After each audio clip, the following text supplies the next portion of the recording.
Hello and welcome to the FollowInTruth podcast, a podcast dedicated to sharing the truth about what the Bible really says. I'm your host LJ, and the title of this episode is Jacob have I loved, but Esau have I hated. What does it really mean? It is stated 2 times in the Bible that God loved Jacob, but he hated Esau. Once in the Old Testament in the book of Malachi, Malachi 1:2, I have loved you, saith the Lord. Yet ye say, Wherein hast thou loved us? Was not Esau Jacob's brother? Saith the Lord, Yet I loved Jacob, and I hated Esau, and laid his mountains and his heritage waste for the dragons of the wilderness.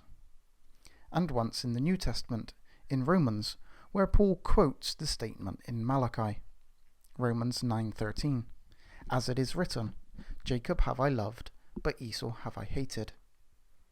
It seems like a rather definite statement. Did God really hate Esau? Isn't God a God of love? What does the term Jacob have I loved, but Esau have I hated actually mean? Many people completely misunderstand the meaning of this statement and then incorrectly use it in their teachings, such as the Hebrew Israelites, who believe and teach that the white race are descendants of Esau, who God hated, and that God hates all the descendants of Esau, who was the father of the Edomites, who they claim are the white race, and so therefore God hates all the white race, the white race being Edomites and the descendants of Esau. I would not be dealing with the issue of are the white race Edomites in this podcast. Now, if we simply take the verse alone, which it is not, and with no context and no understanding, which it does have, then the argument that the Hebrew Israelites postulate does at least appear to have some biblical support. But, like all false doctrines, this only works when that certain understanding is read into the verse and the proper context and understanding is removed, and we are left simply with the verse itself and the already inferred understanding of that verse. It's basically a self-supporting argument, or simply put, circular reasoning. This is not how to get a correct understanding of the Bible and leaves you with a false doctrine like that of the Hebrew Israelites. So, what does it really mean? If you have read my writing or listened to my podcast on Luke 14:26, where Jesus states that you must hate your mother and father, you will know that the word hate is not always used to mean to detest or abhor. Luke 14:26, If any man come to me, and hate not his father and mother and wife, and children and brethren and sisters, yea, and his own life also, he cannot be my disciple. If you haven't read my writing or listened to my podcast, I would suggest reading this or listening to it in order to better understand the term. So let's have a look at the usage of the term in the Bible and see what it is actually saying. We will start with the passage in Malachi. The first thing that we need to know is that Malachi is speaking to Israel, the word of the Lord. Malachi 1:1. The burden of the word of the Lord to Israel by Malachi. God states that he loves you, Israel, but ye, Israel, asks the question, how have you loved us? It is to this question that God states that he loved Jacob, who was the brother of Esau, yet hated Esau. So the Israelites asked how God loved them, and he explained to them exactly how. So God continues, and laid his mountains and his heritage waste for the dragons of the wilderness. Whereas Edom saith, We are impoverished, but we will return and build the desolate places. Thus saith the Lord of hosts, They shall build, but I will throw down, and they shall call them the border of wickedness, and the people against whom the Lord hath indignation forever. And your eyes shall see, and ye shall say, The Lord will be magnified from the border of Israel. God was opposed to Esau. He offered no protection to the Edomites, while he blessed and protected Jacob and the Israelites. Loving Jacob and hating Esau did not mean a literal love and a literal hate in this context, in the use of the term in this verse. The Hebrew word translated as hate is sane. While it most certainly can mean to hate in the sense of to detest, it can also mean to be an enemy of. God's hate towards Esau was that he was an enemy of Esau, in the meaning God was not with Esau. Esau was not under the protection of God, while God's love for Jacob was that he was with Jacob. He was his protection. Through Jacob, God had called his people, the Israelites. He had brought them out of Egypt. He had brought them into the promised land, and he had saved them from complete destruction. Whenever they were faithful and called upon their God as God, God heard their call and was faithful to his promise to them. To further understand this, we need to understand the story of Jacob and Esau. Jacob and Esau were twins, the sons of Isaac and his wife Rebekah. Esau was born first. Jacob, it was stated, held onto the heel of his brother. Genesis 25:24. And when her days to be delivered were fulfilled, behold, there were twins in her womb. And the first came out red, all over like a hairy garment, and they called his name Esau. And after that came his brother out, and his hand took hold of Esau's heel, and his name was called Jacob. And Isaac was 80 years old when she bare them. We must notice that Isaac loved Esau, while Rebekah loved Jacob. Genesis 25:28. And Isaac loved Esau, because he did eat his venison. But Rebekah loved Jacob. Esau had sold his birthright to Jacob for the price of some bread and pottage, and then despised that birthright. Genesis 25:29. And Jacob sod pottage, and Esau came from the field, and he was faint. And Esau said to Jacob, Feed me, I pray thee, with that same red pottage, for I am faint. Therefore was his name called Edom. And Jacob said, Sell me this day thy birthright. And Esau said, Behold, I am at the point to die, and what profit shall this birthright do to me? And Jacob said, Swear to me this day. And he sware unto him, and he sold his birthright unto Jacob. Jacob gave Esau bread and pottage of lentils, and he did eat and drink, and rose up, and went his way. Thus Esau despised his birthright. During the last days of Isaac, before he died, Jacob stole the blessing of his father Isaac, that was actually meant for his elder brother Esau. Esau, being the elder and the one that Isaac loved, was to obtain the inheritance and blessing of his father. Genesis 27:19 through 29. But I shall just read verses 28 and 29. Therefore God give thee of the dew of heaven, and the fatness of the earth, and plenty of corn and wine. Let people serve thee, and nations bow down to thee. Be Lord over thy brethren, and let thy mother's son bow down to thee. Cursed be every one that curseth thee, and blessed be he that blesseth thee.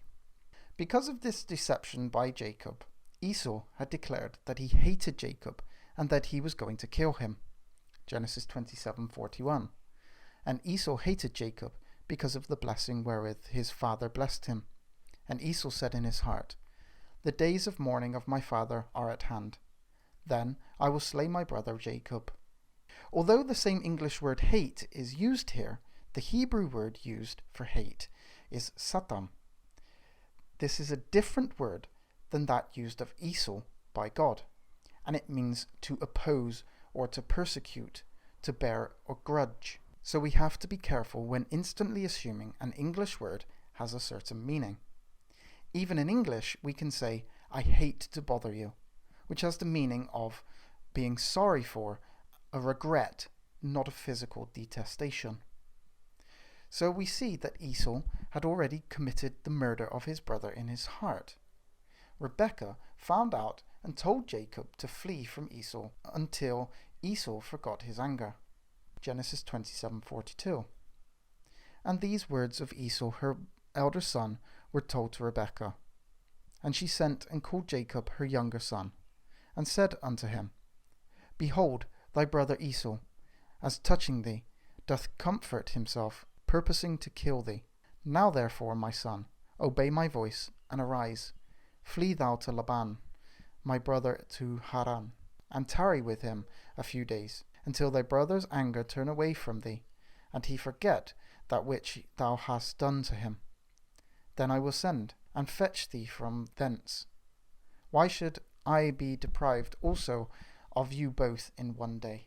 Jacob did as he was asked to do, but before he left, Isaac told Jacob not to marry a Canaanite. Genesis 26:8.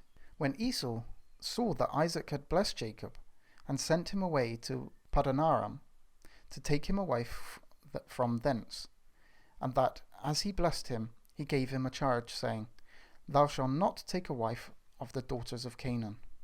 And Jacob obeyed his father and his mother. Genesis 28:7. And that Jacob obeyed his father and his mother, and was gone to Padanaram. Esau, seeing that the daughters of Canaan displeased his father, he had 2 Canaanite wives, went and tried to obtain blessing by marrying a non-Canaanite. Genesis 28:8. And Esau, seeing that the daughters of Canaan pleased not Isaac his father, then went Esau unto Ishmael, and took unto the wives which he had Mahalath, the daughter of Ishmael's, Abraham's son, the sister of Nebaioth, to be his wife. Esau, however, did not call upon the God of his father. He tried to win the blessings and favour rather than relying on God. But Jacob was obedient and called upon the Lord, the God of his father Isaac. At Bethel, Jacob made a vow to God that if God was with him, that the Lord would be his God. Genesis 28:20. And Jacob vowed a vow, saying, "If God will be with me, and will keep me in this way that I go, and will give me bread to eat, and raiment to put on, so that I come again to my father's house in peace, then shall the Lord be my God." When Jacob fled from Laban, the father of his wife Rebekah, Jacob states that God of his father has been with him. Genesis 31:5.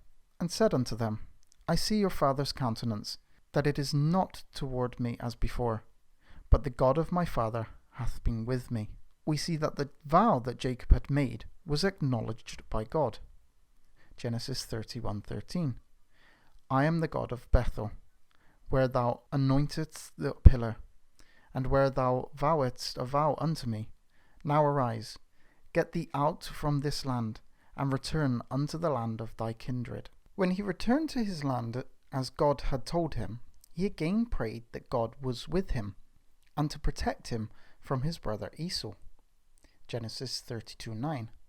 And Jacob said, "O God of my father Abraham, and God of my father Isaac, the Lord which saith unto me, Return unto this country, and to thy kindred, and I will deal well with thee. I am not worthy of the least of all the mercies, and of all the truth, which thou hast showest unto thy servant. For with my staff I passed over this Jordan, and now I am become 2 bands.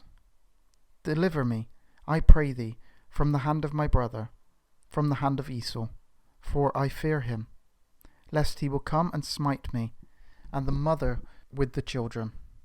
And thou sayest, I will surely do thee good, and make thy seed as the sand of the sea, which cannot be numbered for multitude."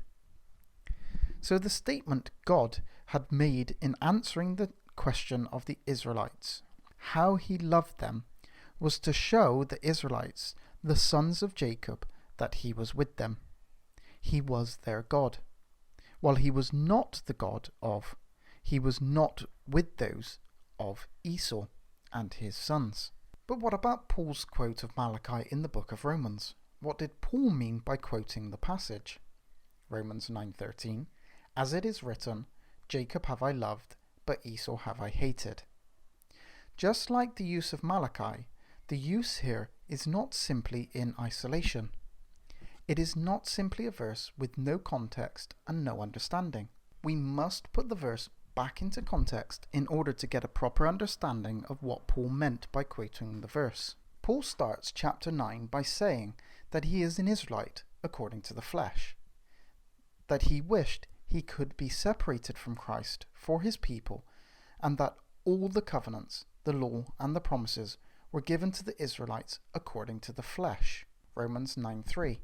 "For I could wish that myself were accursed from Christ for my brethren, my kinsmen according to the flesh, who are Israelites, to whom pertaineth the adoption of the glory, and the covenants, and the giving of the law, and the service of God, and the promises, whose are the fathers, and of whom, as concerning the flesh, Christ came, who is over all, God blessed forever. Amen.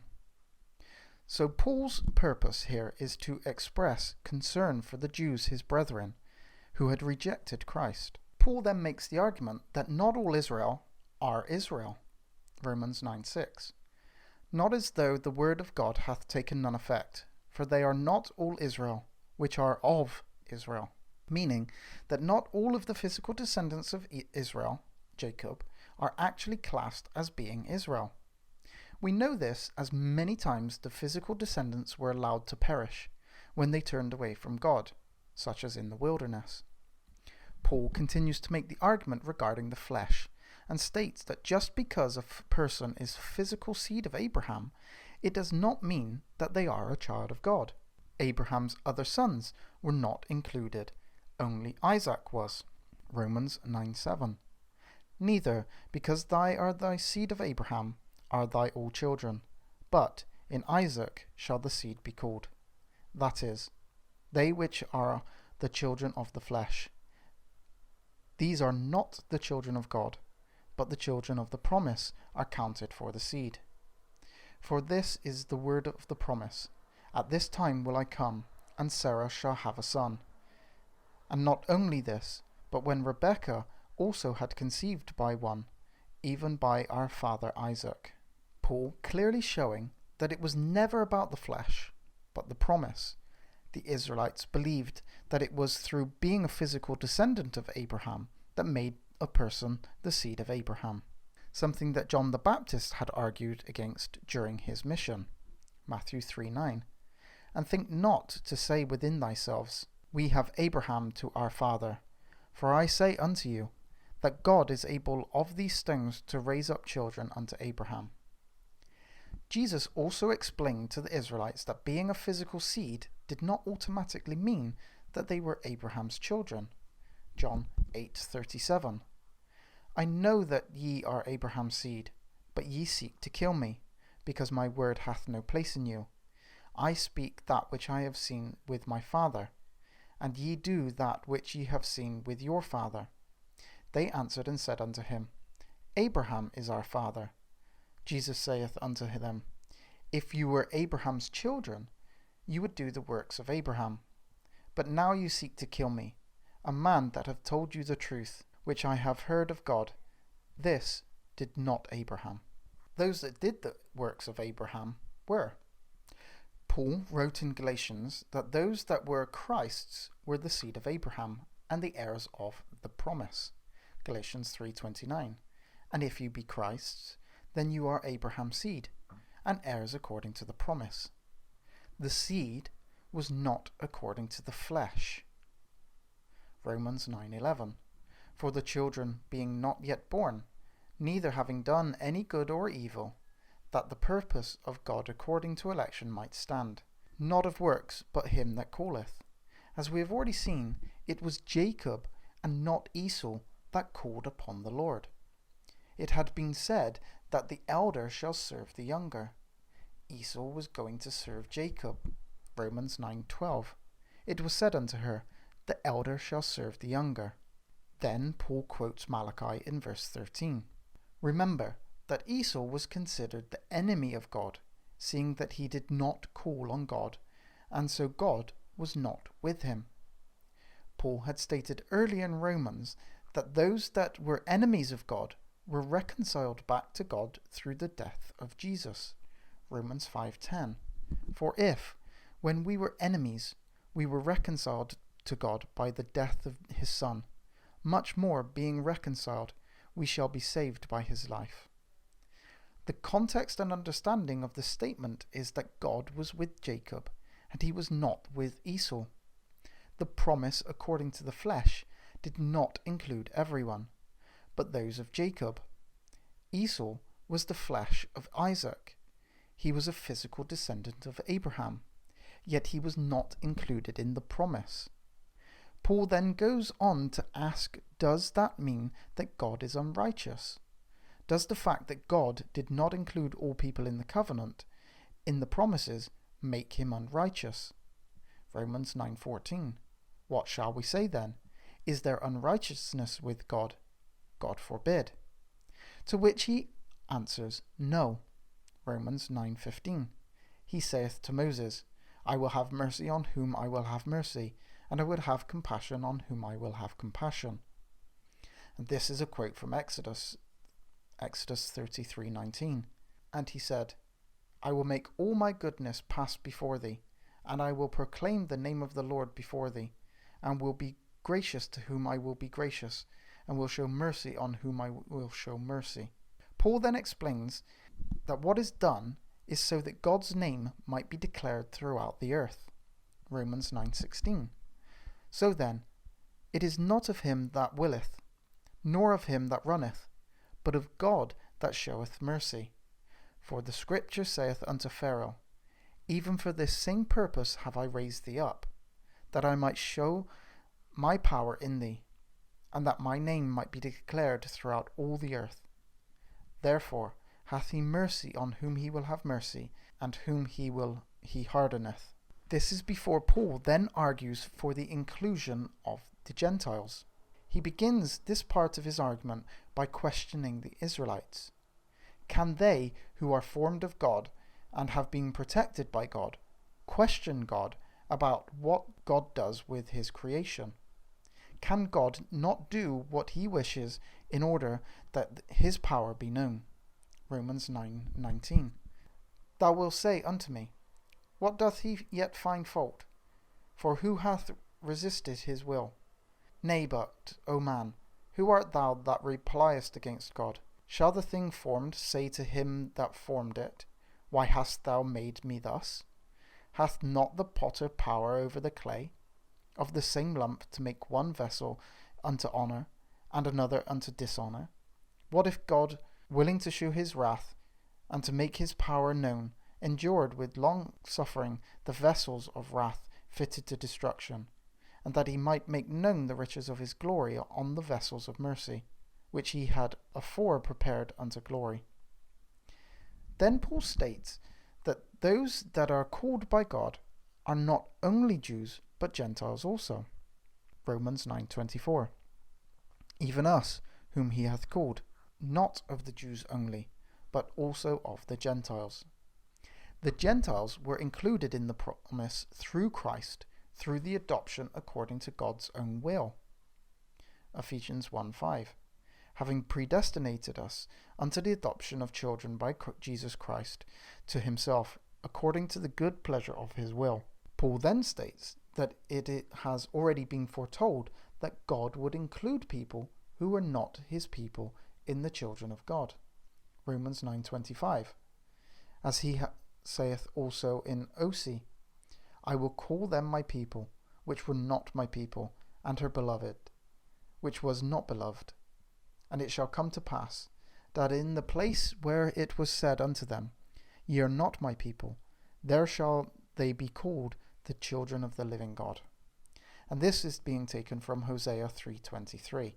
Hosea 3:23. And I will sow her unto me in the earth, and I will have mercy upon her that had not obtained mercy. And I will say to them, which were not my people, Thou art my people, and they shall say, Thou art my God.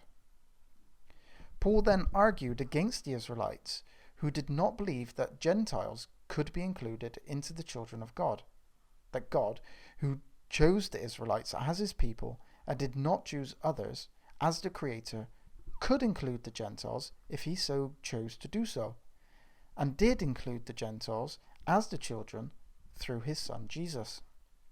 Paul's whole reasoning was to show that God, being God, who had declared the Israelites as his people, and was not with others despite them being the physical flesh of Abraham, was to show the Israelites that their belief in being the flesh of Abraham was what set them apart was incorrect, and that it was not the flesh, but the promise to which the Gentiles were through Jesus to be part of. Love and hate in this context simply means God being with or not being, as in being the God of a people.